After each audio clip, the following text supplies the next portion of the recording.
alegria estar aqui, gente. Vocês não têm noção como meu coração está transbordando, exultando. Sabe, como um sonho mesmo, conhecer essa família tão especial.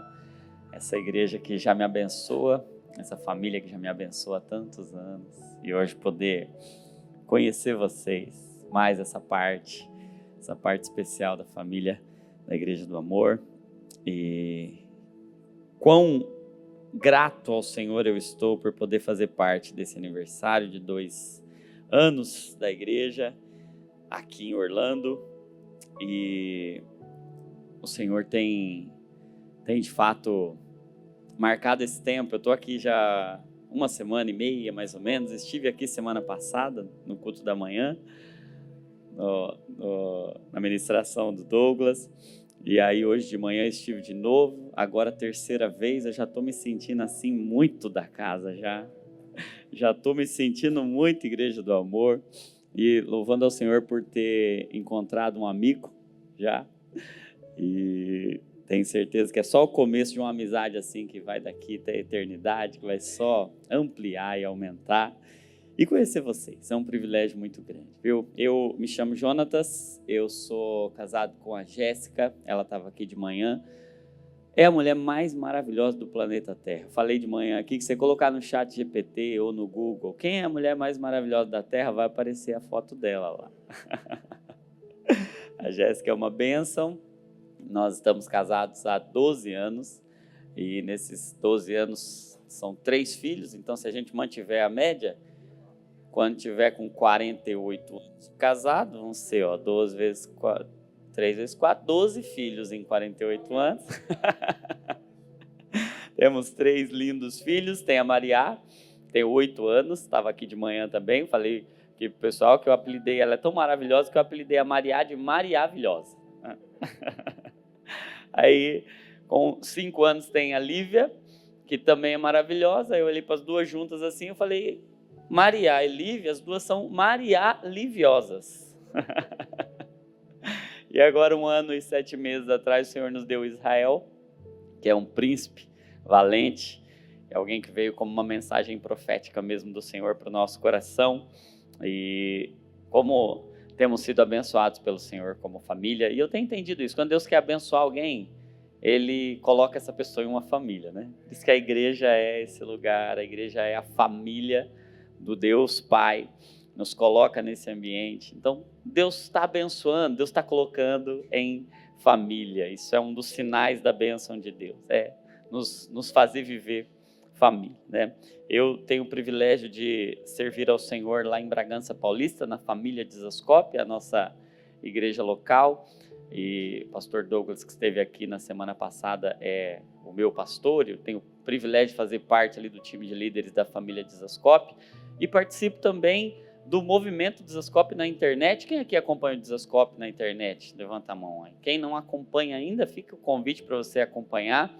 Tem muito conteúdo bom lá, tem conteúdos assim há mais de 10 anos sendo produzidos que tem abençoado não apenas o Brasil, mas o mundo tem sido influenciado, e tem uma graça diferente sobre o Douglas, sobre a Dizascope, o que Deus tem feito através do Dizascope. E nós entendemos há 4 anos atrás que nós precisamos nos parecer com Jesus em tudo, né? Dizascope tem essa essência de ser imitador de Cristo, de parecer com Jesus. Nós somos feitos para isso. Esse é o propósito de Deus para nós, é que nós sejamos como Cristo. Romanos 8, a partir do 28, vai dizer isso: todas as coisas cooperam para o bem daqueles que amam a Deus, daqueles que são chamados de acordo com o seu propósito. E qual é o propósito? Aqueles que de antemão conheceu, justificou, ele chamou, justificou, a fim de que esses sejam como o primogênito, Jesus Cristo. Então, nós entendemos que temos que nos parecer com Jesus, inclusive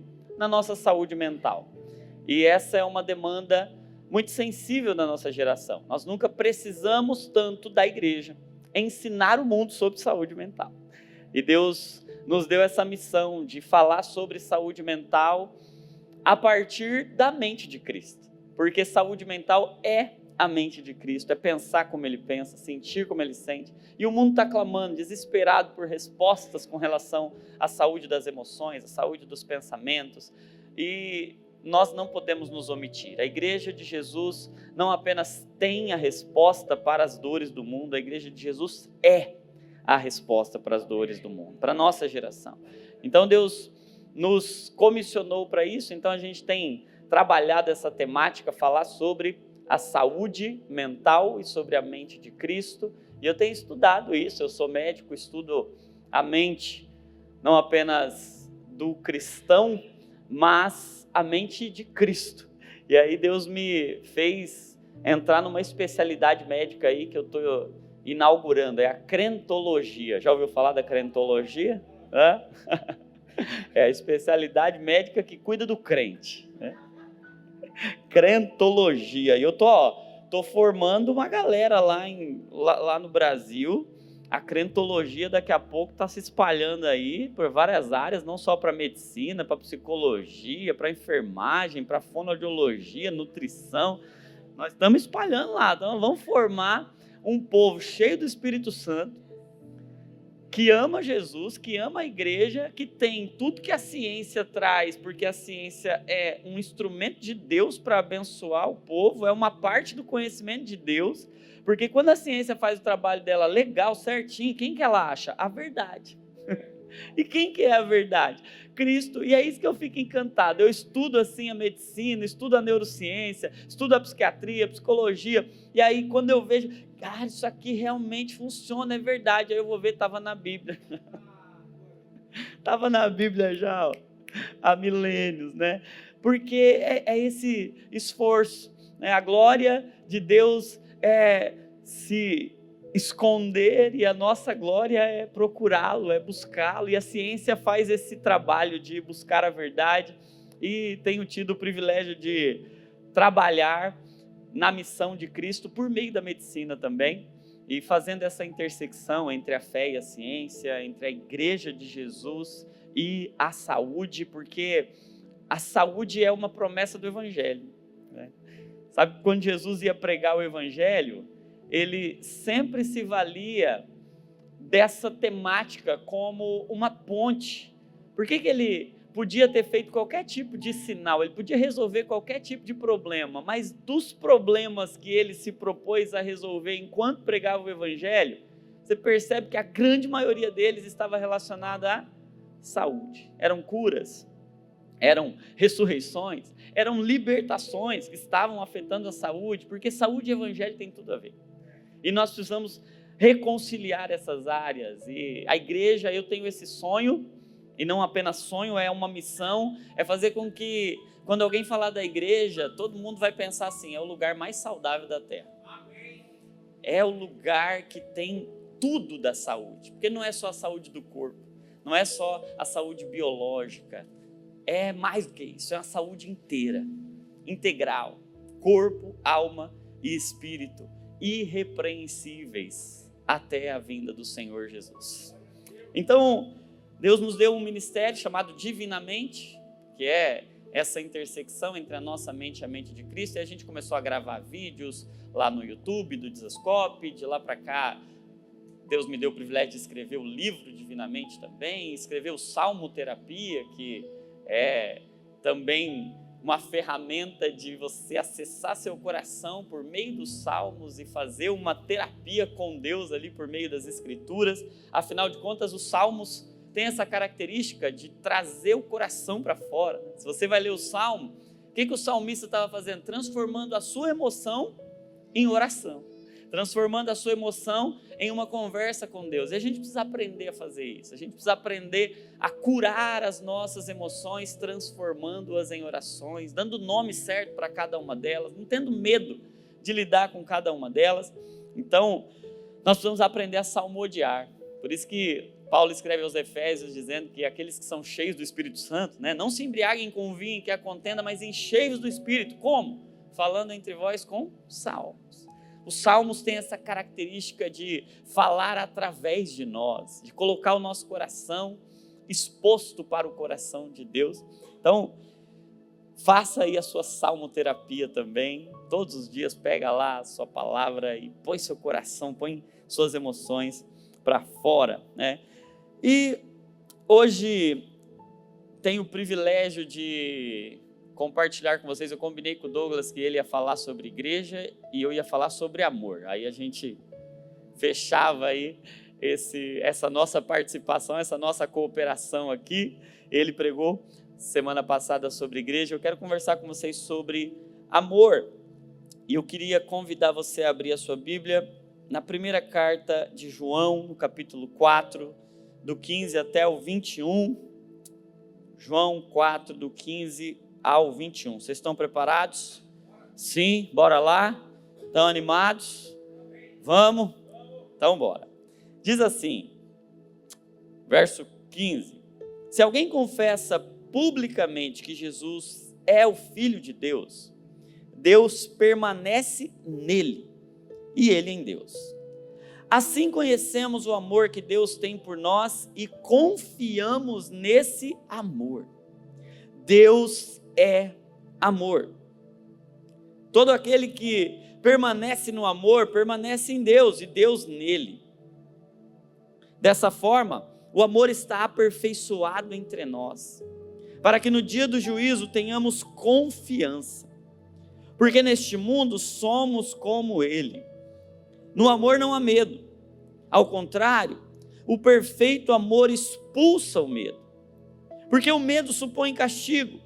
Aquele que tem medo não está aperfeiçoado no amor. Nós amamos porque ele nos amou primeiro. Se alguém afirmar eu amo a Deus, mas odiar seu irmão, é mentiroso.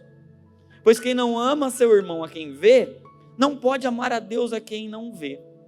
Ele nos deu este mandamento: quem ama a Deus, ame também seu irmão. Feche seus olhos comigo. Papai, Tu és o amor. O amor não é um produto nosso. O amor é um fruto Teu, Senhor. Nós não podemos produzi-lo. Nós precisamos do Senhor para amar. Nós só amamos quando somos amados. Nós só amamos porque o Senhor nos amou primeiro. Senhor, nossa alma precisa de Ti. Nossa alma precisa do Teu amor. Mais do que os nossos pulmões precisam do ar, nós precisamos do Teu amor, Senhor. Precisamos do Teu sopro, do Teu fôlego. Precisamos da Tua cura para nós. Senhor, nós carecemos de salvação. Salvação para cada pedacinho, para cada milímetro do nosso ser. Senhor, tudo que existe é Teu. Todas as coisas são Tuas, por Ti, para Ti. Não tem 1 centímetro, não tem uma célula nossa que não seja Tua. Então, vem e cura-nos por completo, Senhor. Nos conduz ao Teu amor hoje, por Tua graça, por Tua misericórdia, para a Tua glória. No nome de Jesus. Amém. E amém. Certa vez um catecundo, um aprendiz, chegou para Agostinho de Hipona e fez a seguinte pergunta: o que Deus fazia antes de criar o mundo? E aí Agostinho respondeu assim de pronto: ele criava o inferno para lançar pessoas que fazem perguntas como essa. E ele pensou um pouquinho mais, ele refletiu e falou assim: não, essa resposta não está muito cristã, não. Não está amorosa essa resposta. Ele foi pensar, e ele chegou numa conclusão e ele respondeu: o que Deus fazia antes de criar o mundo? Deus amava. Deus amava. Antes de criar qualquer coisa, Deus amava. E o mundo é o transbordar do amor de Deus. Deus não precisava ter criado nada. Deus não tinha necessidades. Deus é completo em si mesmo. A Trindade, Pai, Filho e Espírito Santo, se completam, se honram Não há falta em Deus, não há carência, não há nenhum tipo de necessidade não suprida em Deus. Deus amava, porque essa é a obra de Deus é amar. Deus é amor, a essência de Deus é amor, é a natureza dele, amar. A mente, o coração de Deus, desde sempre, são amar. Deus cria o mundo não porque está precisando de nada, Deus cria o mundo porque o amor transborda em vida. Porque o amor sempre transborda em vida, o amor sempre é doador, o amor sempre é generoso, e a generosidade tem esse nome porque ela gera. Generosidade vem de gerar. O amor de Deus é doador. O amor de Deus entrega. Não há falta, não há nenhum tipo de dívida, não há nenhum tipo de carência. Por isso Deus cria o mundo. Justamente porque Ele está tão completo que transborda. E é sempre assim, quando a gente está completo, transborda. Quem está completo, transborda. Isso é físico. Isso é natureza. Está completo, vai transbordar. Então Deus transborda criando o mundo. E quando Ele cria o próprio mundo que Ele criou, o texto bíblico diz que a terra estava sem forma e vazia. E Deus não a abandona vazia. Deus vê aquela criação deformada, sem forma, caótica, vazia e escura, trevas cobriam a face do abismo. E aí alguns de nós, talvez ao olhar para um cenário desse, talvez ao olharmos para um cenário deformado, vazio e escuro, talvez abandonaríamos, rejeitaríamos, deixaríamos para lá. Mas a obra de Deus é preencher os nossos vazios. Deus desde sempre está preenchendo os nossos vazios, organizando o caos, organizando para preencher, transbordando em amor. Por isso Ele brada: haja luz. É a graça, é o amor de Deus preenchendo vazios, porque essa é a obra de Deus, e tudo na criação de Deus expressa essa natureza doadora, amorosa, que transborda. Você pode ver isso em cada criação do Senhor. Por exemplo, a árvore. A árvore está produzindo fruto e aquele fruto não é para ela. Ela é uma criação de Deus e ela está expressando o amor de Deus, nutrindo o outro. Nenhuma árvore produz semente para si, nenhuma árvore produz fruto para si. Ela transborda em amor, porque é isso que o amor faz. O amor transborda, o amor preenche vazios, o amor dá, o amor entrega. E Deus cria o homem, a sua imagem e a sua semelhança. Completo. Tem Deus. Tem um jardim que foi feito para dar suficiência, não faltava nada ao homem. Deus cria o homem para cultivar e guardar por meio do amor. Mas aí acontece o evento que a gente chama de queda. E essa queda é mais do que um tropeção. E talvez, vamos usar um exemplo aqui, se eu cair daqui até o chão, é um tipo de queda. Se eu caísse lá do telhado, é outro tipo de queda. Vocês concordam que se eu caísse do telhado ali, muito provavelmente eu me machucaria? Sim? Agora, nós não caímos do telhado. A queda não é uma queda do telhado. Quando a humanidade caiu, ela caiu de Deus. E ela caiu onde? Em si mesma. Dá para imaginar a distância, a altura, a diferença que há entre Deus e nós? Então, quando a humanidade cai de Deus em si mesma, é impossível que toda a humanidade não seja afetada por essa queda, e as feridas, o trauma, a lesão, é muito maior do que a gente consegue imaginar. E eu vou dizer uma coisa para você, sinto muito te dar uma notícia ruim, mas essa queda afetou todos nós. Muito mais do que a gente imagina.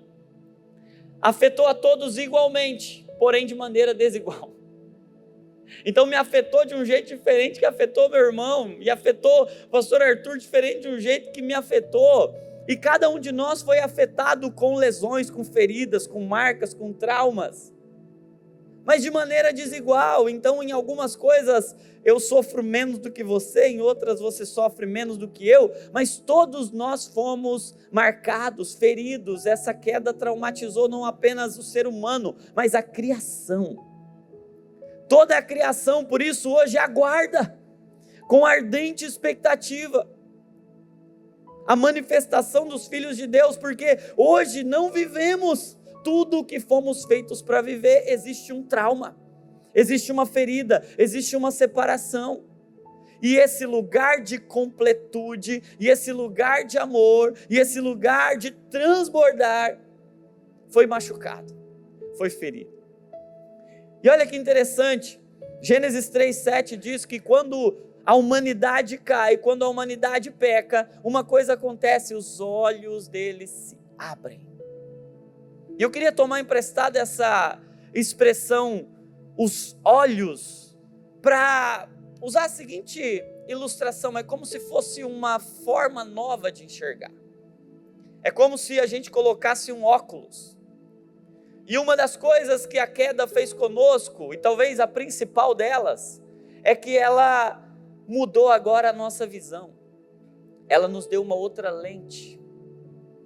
Essa outra lente é uma outra mentalidade, é enxergar de um outro jeito. Então Adão e Eva, quando eles pecam, eles agora começam a enxergar com outra mentalidade. E qual é essa lente? Qual é essa mentalidade? Eles olham para si, e qual é a primeira coisa que eles veem? Falta. Agora eles estão nus. Sabe o que é nudez? Falta.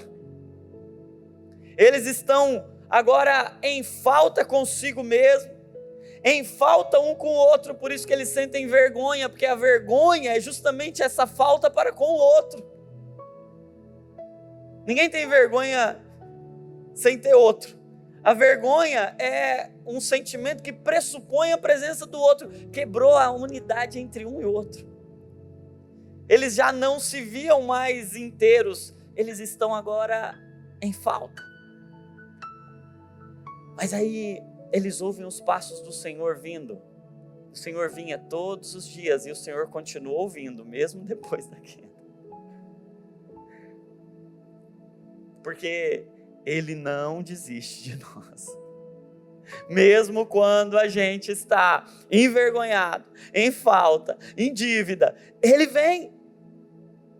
Mas quando Ele vem, o homem ouve, o casal ouve os passos do Senhor no jardim, e agora eles sentem medo. E esse é o primeiro sentimento descrito nas Escrituras: medo. É como se essa nova lente para enxergar a humanidade fosse um óculos. Os olhos dele foram abertos, não para enxergar o mundo como o mundo de fato era, mas os olhos foram abertos para enxergar agora a partir de uma lente. Que lente é essa? Medo. Então agora, eles sentem medo. Como eles sentem medo? Eles estão à procura de algo para se defender. Então o que eles fazem? Eles pegam folhas de figueira. e eles se cobrem com aquelas folhas de figueira. Não basta isso, eles vão para trás das árvores. E esse é o retrato de como a humanidade se comporta até hoje. Sabe que o primeiro sentimento que a gente tem quando nasce é o medo. O bebezinho, quando ele acabou de sair da barriga, ele chora. Você já parou para pensar por que o bebê chora? Por que ele se emociona quando ele está nascendo? Sabe o que ele está sentindo? Medo. Medo justamente porque ele estava em um ambiente de proteção, de segurança. Ele estava em um ambiente onde ele tinha todos os recursos necessários. Mas, de repente, o próprio útero começa a expulsá-lo. E ele agora vai para um outro lugar onde ele não domina, onde ele não conhece. E a cosmovisão, a percepção já é: eu preciso me salvar. Por isso, o sentimento do bebê a hora que ele está nascendo não é de alegria, olha, estou conhecendo o mundo. Não, ele entra numa zona de desconforto, de expulsão, e ele sente medo, o coração dele acelera e ele chora. E gente, essa é uma realidade. O medo se tornou uma lente pela qual a gente começa a enxergar a vida. E o que a gente enxerga quando a gente vê o medo? Uma falta. O medo sempre está mostrando uma falta. E a realidade, gente, é que todos nós temos esse sentimento de forma profunda, muito mais profundo do que a gente imagina. E não tem nenhum de nós aqui que possa falar: não, eu não, comigo não acontece. Porque se você é um descendente de Adão, você carrega essa memória, você carrega esse trauma dentro de você. E aí eu queria compartilhar 3 verdades sobre o medo para a gente entender como o amor nos cura. A primeira delas, vamos lá. A primeira é que o medo deforma e distorce a nossa verdadeira identidade. A gente começa a se chamar pelo medo. É como se o medo criasse uma roupa, um disfarce. A folha de figueira, quando ela passa muito tempo ali, ela se torna uma segunda pele. E a gente olha no espelho e a gente já não vê mais quem a gente é, a gente vê quem o medo fez a gente ser. Quantos de nós que não estamos vivendo, não a partir do que cremos, do que sabemos, do que gostaríamos, mas estamos vivendo a partir do medo, porque o medo vai definindo do que a gente gosta e do que a gente não gosta. A gente vai se defendendo a partir do medo. Às vezes parece que é a nossa personalidade, às vezes parece que são os nossos gostos. Não, é porque eu não gosto de célula. Não, é porque eu não gosto muito de comunhão. Não, é porque eu não gosto muito de me envolver profundamente. Pode pesquisar, pode investigar, pode parar para tirar as folhas. E lá no fundo você vai ver que não é que você não gosta, é que você está tentando se defender. Sabe, eu atendo muitos irmãos que chegam para mim, por exemplo, uma das queixas: estou tendo muito problema com a raiva, com a explosão, fui violento, fui agressivo, pequei. E aí eu falo: vamos entender, vamos investigar. Eu sou agressivo, sou violento, eu sou uma pessoa descontrolada, eu sou uma pessoa... E aí começa a dizer o eu sou, né? E eu tenho dito isso para mim, tenho dito isso para os meus irmãos na igreja e para os pacientes que eu atendo. Toma muito cuidado com o que você diz eu sou. Porque o Senhor disse assim: não tomarás o meu nome em vão. E que nome é esse que ele revelou para Moisés e que ele falou, não tome em vão? Eu sou. Tome muito cuidado para você não dizer, eu sou, coisas que Deus não diz que você é. Porque toda vez que você usa o eu sou, o nome de Deus, para dizer coisas que ele não disse, você está tomando o nome dele em vão. De forma vã, vazia. Mas o medo vai fazendo a gente acreditar que a gente é coisas que Deus não disse que a gente é. Sabe, quando a gente tem um medo que a gente não identificou, tem uma ferida lá escondida, e a gente começa a criar mecanismos, condicionamentos, adaptações, para que a gente nunca tenha que lidar com aquele medo, para que a gente nunca tenha que encontrar aquilo de novo. Pode pesquisar aí, pode olhar comportamentos compulsivos, reações desproporcionais, desequilíbrios, vícios. Eu atendo muitos pacientes com problema com vício. Sabe, por trás de todo vício, sabe o que tem? Medo.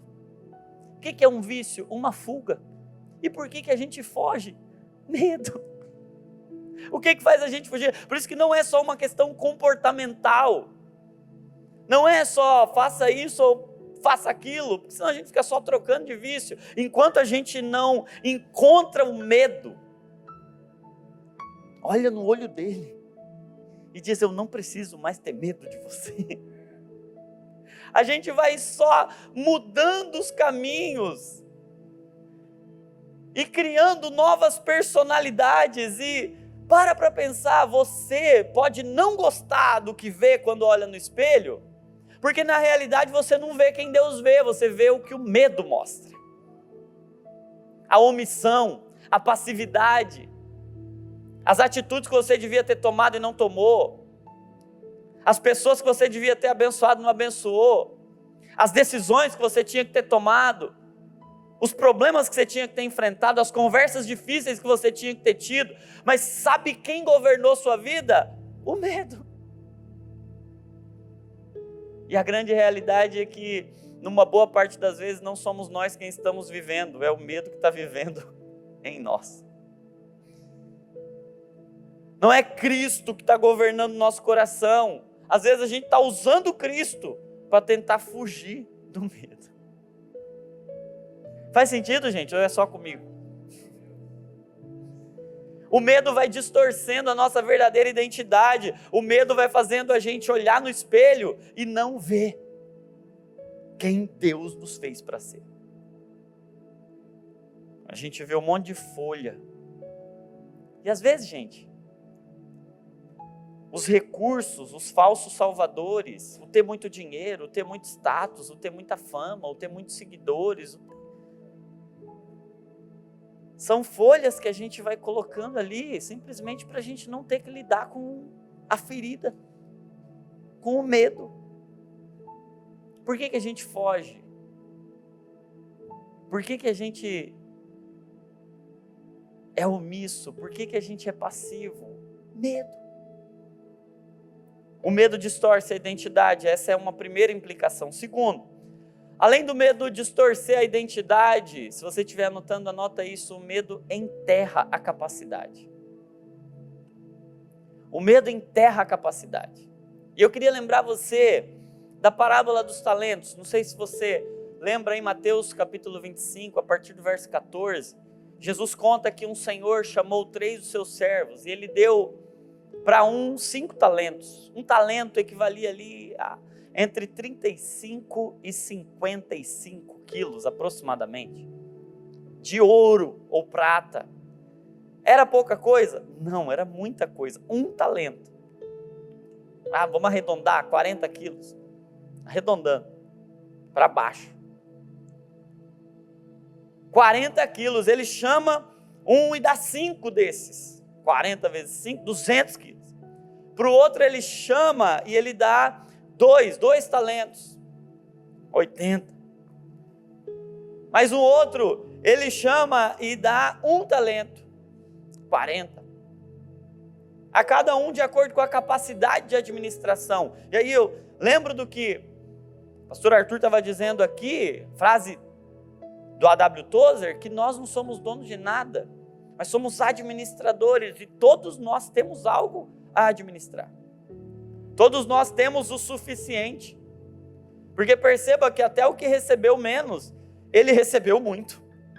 E perceba, não era uma conquista dele, não era um salário, não era um dividendo, era do Senhor. O Senhor deu por sua graça. Ele tinha, e ele tinha de acordo com a capacidade dele, ou seja, ele tinha capacidade para ter aquilo. Mas o servo que recebeu 5, ele sai e multiplica e transborda. E vai trabalhar com a capacidade que ele tem.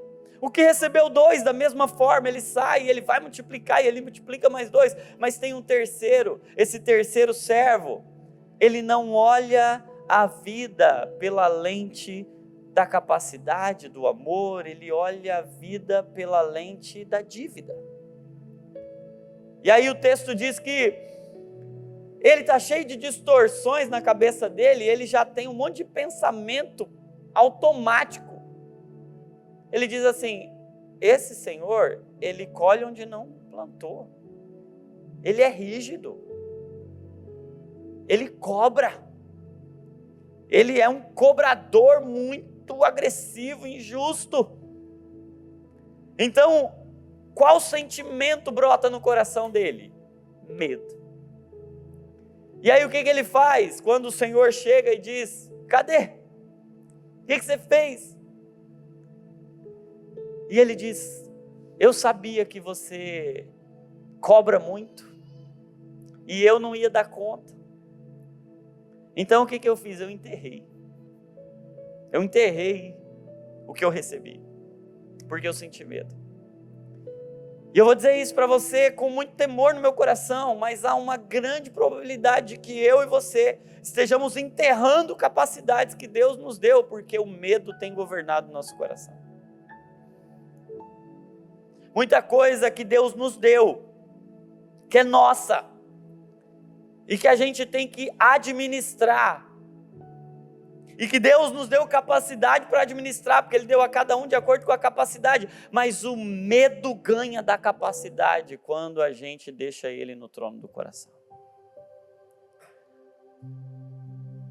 Sabe, o Senhor diz: você é um servo mau e negligente, porque você não soube administrar nem o talento que eu te dei, nem o medo que você sentiu. Eu temo que muitas das nossas capacidades estejam sendo enterradas em meio aos nossos medos. Que a gente esteja fugindo de responsabilidades, que a gente esteja fugindo de relacionamentos, que a gente esteja fugindo da comunhão, que a gente esteja fugindo de viver a igreja como a igreja de Jesus deve viver. Sabe por quê? Medo. Sabe, isso acontece com grandes homens de Deus. Não pensa que nós estamos falando só de um servo incapaz, que recebeu pouquinho, que ficou se comparando com os outros. Isso aconteceu com Elias. O texto bíblico de 1 Reis vai dizer que Elias, depois de vencer os profetas de Baal, depois de profetizar 3 anos e meio de seca e de dizer agora vai chover, e ele vence os profetas de Baal, o Senhor responde Elias no Monte Carmelo com fogo, um homem cheio do Espírito Santo, cheio do poder, um homem cheio de ousadia, um homem cheio de coragem para desafiar o império, para desafiar Acabe, desafiar Jezabel, desafiar 450 profetas de Baal. Mas o texto bíblico diz que quando Jezabel diz: amanhã, a essa hora, o que você fez com os meus profetas, eu vou fazer com você. Um conjunto de fatores faz com que Elias sinta medo. E o texto bíblico diz: Elias sentiu medo. Por isso deixou seu moço, foi para o deserto e foi se esconder. até o nosso ministério, até coisas muito importantes que a gente já fez para Deus durante muito tempo. E eu não sei, mas talvez alguns de nós estamos como Elias aqui. Talvez alguns de nós tenhamos vindo para os Estados Unidos como Elias.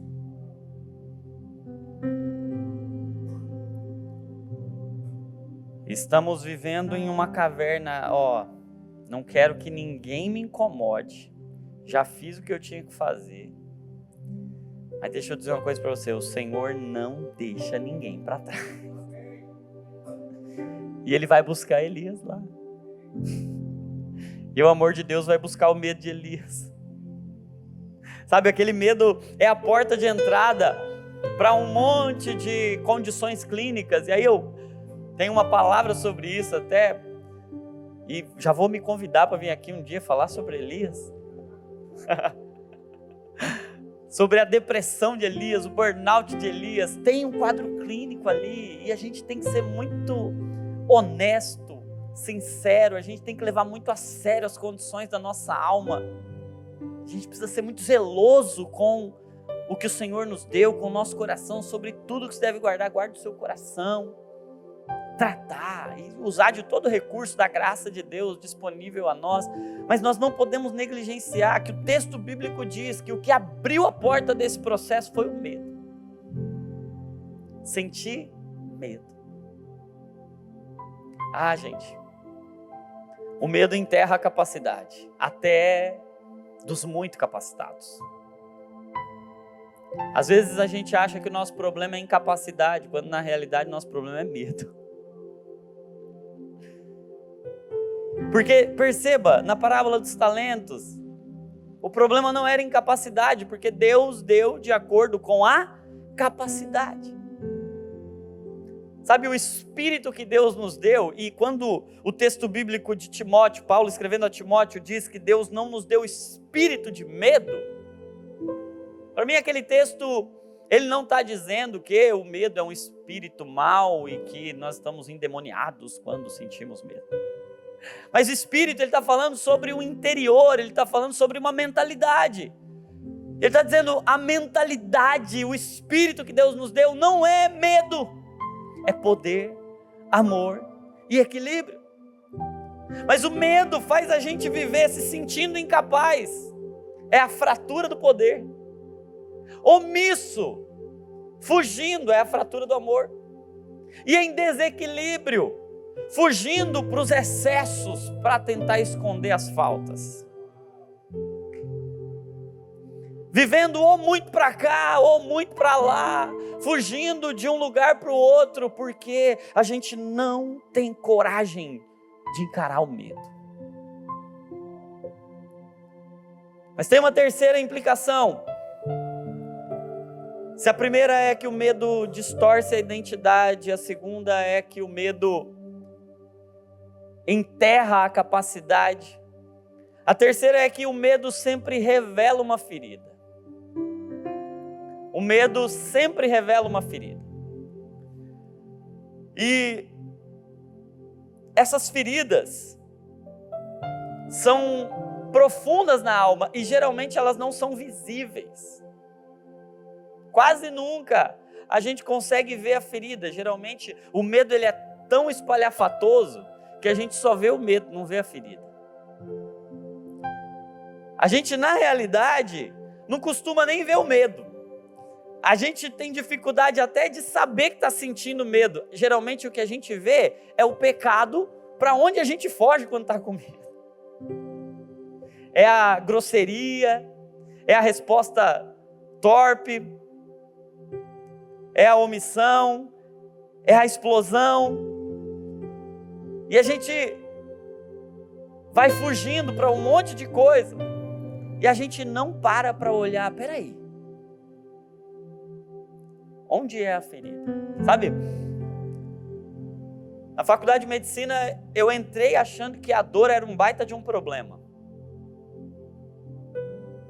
Só que eu descobri na faculdade de medicina que a dor não é um problema. A dor é uma bênção, porque ela ajuda a gente a descobrir onde é que está um problema. A dor é um sinal de que algo no corpo não está funcionando como devia funcionar. A dor é um meio da graça.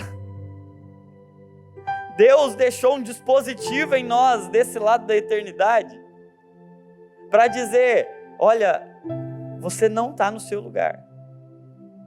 Assim como em cada rosa que a gente pega, tem um espinho, para lembrar a gente, nós não somos desse mundo. Nós não estamos onde fomos feitos para estar e não somos quem fomos feitos para ser. Esse mundo está fraturado. Esse mundo está ferido.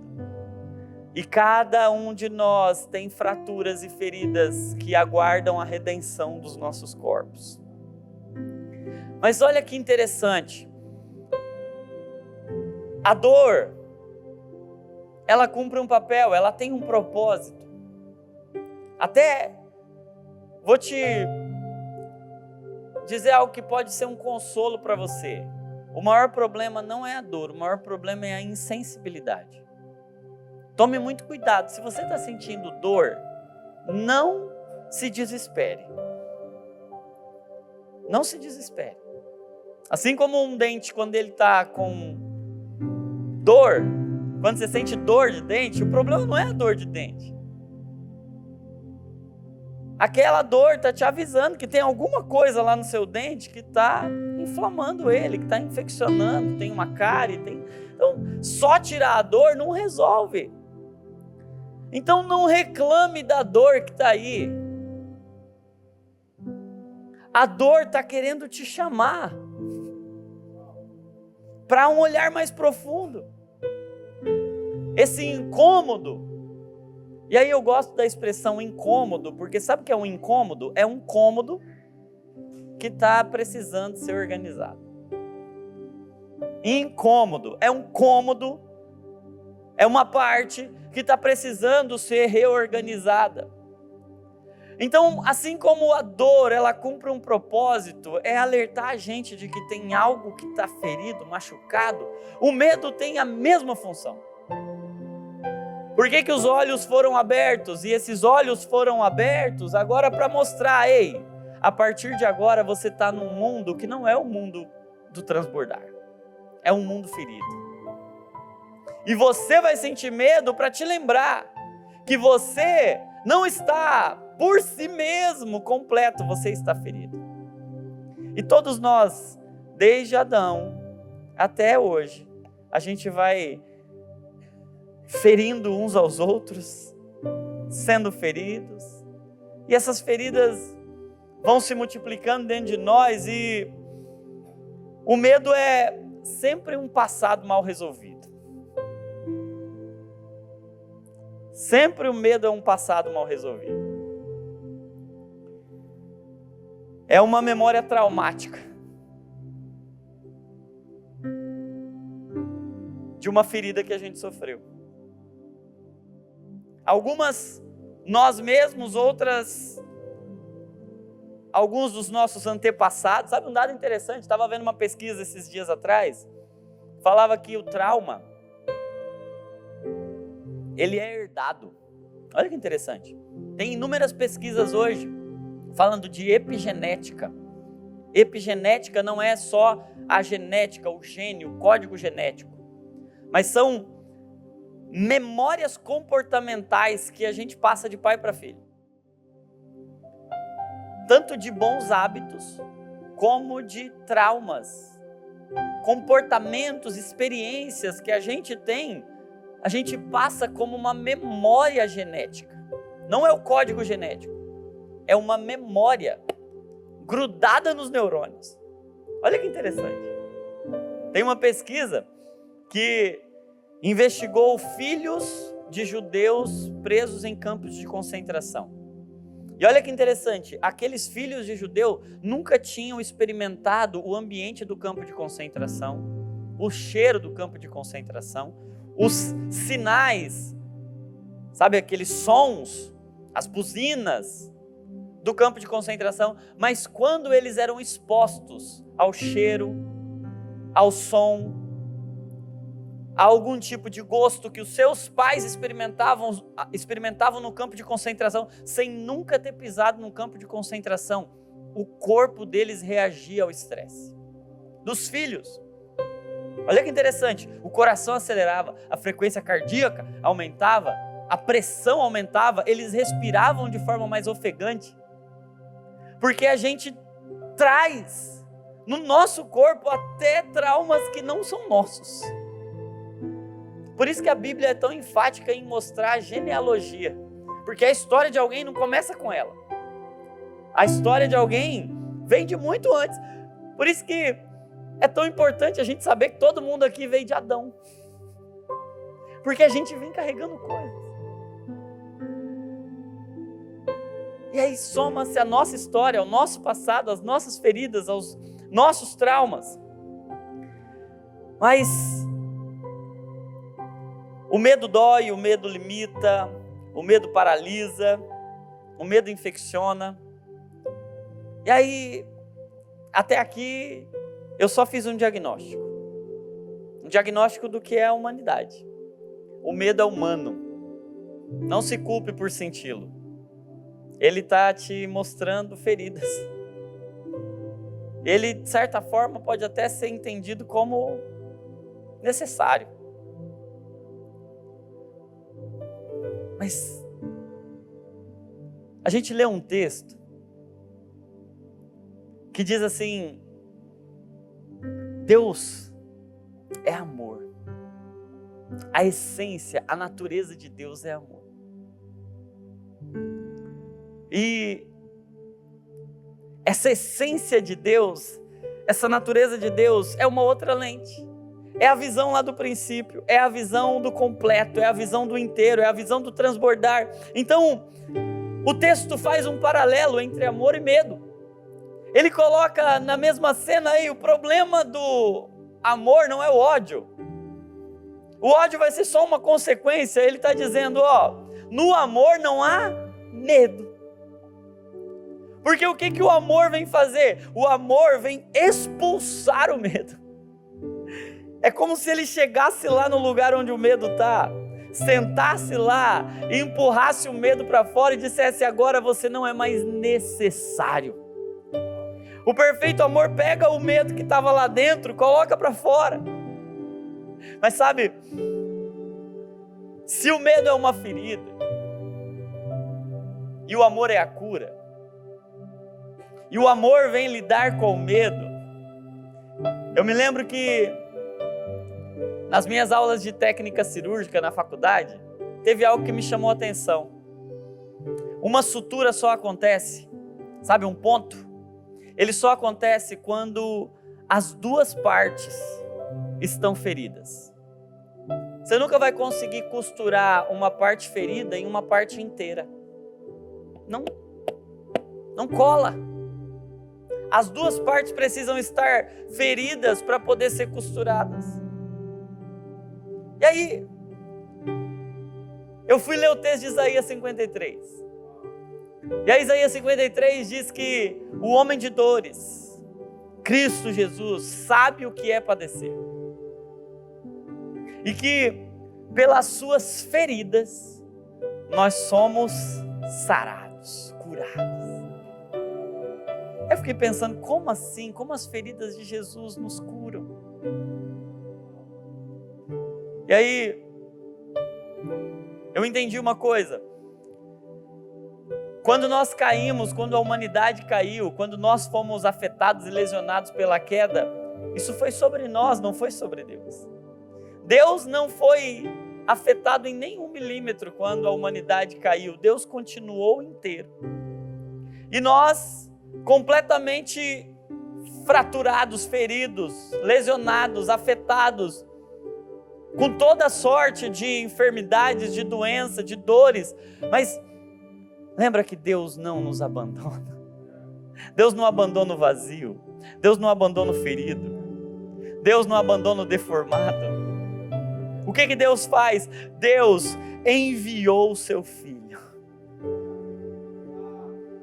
Enviou o seu Filho ao mundo na plenitude do tempo, E esse seu filho, mesmo sendo Deus, não teve por usurpação ser igual a Deus, antes ele transbordou, ele esvaziou-se a si mesmo, para se assemelhar ao vazio. E sabe o que ele está fazendo? Ele vem e ele vai para a cruz. E sabe o que ele vai fazer na cruz? Ele vai ser submetido a todo tipo de ferida que eu e você temos. Ele se submete a todo tipo de ferida física. Ele foi açoitado, flagelado, coroa de espinhos, murros. O sofrimento dele foi tanto, tamanho, que nenhum condenado à crucificação morreu tão rápido. O castigo que ele sofreu, físico, no corpo, traspassado, uma lança o traspassou, o lado direito, foi até o seu coração, tanto é que sai sangue e água, uma reação que só é possível quando uma lança traspassa entre as costelas e vai até o coração, por isso o sangue e o líquido pericárdico, a água. Jesus sofreu todo tipo de ferida física, Jesus sofreu todo tipo de ferida psicológica, emocional. Tanto é que no Getsêmani ele diz: a minha alma está angustiada até a morte. E ele não apenas diz isso, ele sofre uma reação que é raríssima na medicina.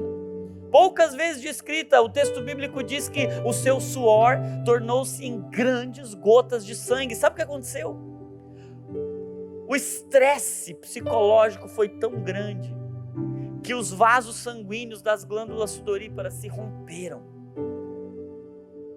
Ele sofreu tanto, ele foi tão ferido na alma, ele foi traído, rejeitado, abandonado, humilhado, exposto, a sua nudez foi exposta. Dá para você imaginar um Deus santo sendo exposto nu em uma cruz, se fazendo maldito, rejeitado.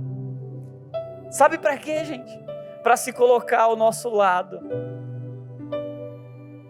porque uma ferida estava aqui e a outra estava aqui. Ele sofreu todo tipo de sofrimento espiritual, tanto é que ele ora, Salmo 22, Deus meu, por que me desamparaste? Ele sofre no corpo, na alma, no espírito, para poder agora ser a outra borda ferida, ser o outro lado ferido.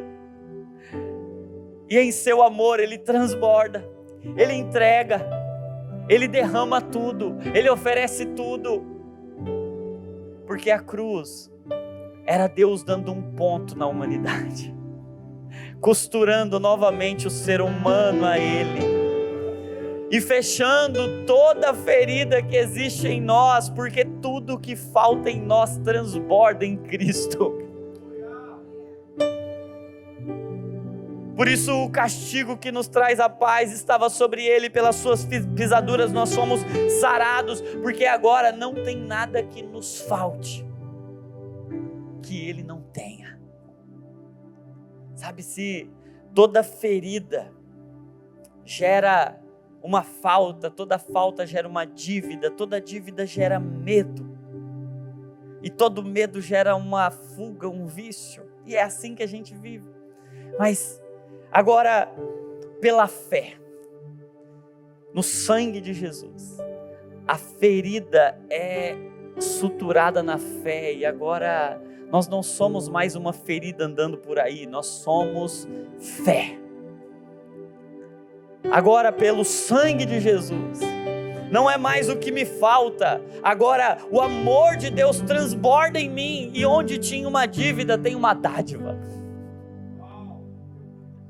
Deus está transformando ferida em fé, dívida em dádiva, e onde tinha uma dívida agora tem uma dádiva. Agora eu não preciso mais ter medo, porque o amor chegou, e o amor chegou e ele coloca o medo para fora. E agora eu não vou mais viver fugindo, eu agora posso ter coragem de amar o meu próximo, porque ele me amou primeiro. Porque agora eu não tenho mais que ficar me defendendo, me escondendo, cobrando do outro, ou me cobrindo do outro, porque agora o Senhor é o meu pastor e de nada tenho falta. Sabe, a nossa mentalidade, a nossa lente, agora não pode mais ser a lente do medo. Nós não podemos mais viver pela vista, nós precisamos viver pela fé. O medo limita, a fé liberta. Hoje o Senhor nos trouxe aqui, marcou esse encontro aqui nesse lugar, porque Ele quer mudar destinos a partir de um encontro nosso, da raiz ferida do nosso coração com o amor dEle. E sabe o que Ele vai fazer hoje? Hoje Ele vai suturar algumas pessoas. Deixa eu dizer uma coisa para você, suturar não é um processo assim agradável, dói. Mas eu vou te dizer uma coisa, não é à toa que o chamado do Evangelho é um chamado para a cruz. Quem quiser vir após mim, negue-se a si mesmo, tome a sua cruz e siga-me. Vou te dizer uma coisa, essa é a vida mais gloriosa que alguém pode viver. É a vida de alguém que não tem mais medo da morte. O que é tomar a cruz e seguir? É dizer, eu não tenho mais medo. Porque onde a morte imperava e operava, agora existe algo maior e mais forte do que a morte. Porque o medo é morte, o amor é ressurreição. Aleluia! Porque se o medo nos fazia viver escravizados pela falta, e por que a gente não ama? Gente, hoje o medo está saindo do trono do nosso coração. Porque o amor vai colocá-lo para fora de lá.